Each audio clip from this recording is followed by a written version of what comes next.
Good evening my dear all friends. তো কি বলবো, আর সন্ধ্যাবেলা চলে এসেছি আজকে ভিডিও শ্যুট করব বলে। তো ভিডিওটা দেখো কোন লোকেশনে এসেছি, আর এই লোকেশনটা তোমাদেরকে দেখাই, বুঝলা। সত্যি অসাধারণ লোকেশন। আর এই লোকেশনে না অনেক ছোট বড় অনেক অনেক আমাদের লোকালের কন্টেন্ট ক্রিয়েটার যারা রয়েছে, লোকাল কন্টেন্ট ক্রিয়েটার, তারা অনেকে এই জায়গায় ভিডিও শ্যুট করে। দেখো কি সুন্দর একটা জায়গা, কি সুন্দর একটা প্লেস, তাই না? তো এসছি আমরা ইভিনিং টাইমেই, তো খুব ভালো লাগছে। আর আমি কয়েকটা ভিডিও এখন শ্যুট করব এখানে, আর শ্যুট করব বলে, আর এদিকে আমার মৃন্ময় ভাইয়ের সাথে দেখা হলো আমার। আর কথা কথা হবে তোমাদের সামনে। মৃন্ময় ভাইকেও মানে সামনে তুলে ধরছি আর কি, মৃন্ময় ভাইয়ের সাথে কথা বলবো। তো তোমরা সবাই কেমন আছো কমেন্ট করে জানাবে। আর এইদিকে আমি, এই যে দেখো, এইদিকে আমার মৃন্ময় ভাই অল ফ্রেন্ডস।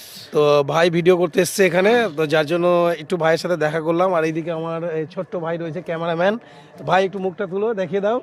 হ্যাঁ, তো যাই হোক, তোমার নাম কি আছে ভাই? তো জিতেন মণ্ডল আমাদের ক্যামেরাম্যান, মানে মৃন্ময় ভাইয়ের ক্যামেরাম্যান আর কি। তো যাই হোক, আমরা সকলে তিনজনে রয়েছি এখানে ভিডিও করার জন্য। তো তোমাদের প্লেসটা কেমন লাগলো তোমরা কমেন্ট করে জানাবে, আর তোমরা কেমন আছো সেটাও কমেন্ট করে জানাবে। হ্যাঁ, সকল ফেসবুক বন্ধুদের জন্য ভালোবাসা অবিরাম রইল, আর সবাই সবার পাশে থাকবে। বাই।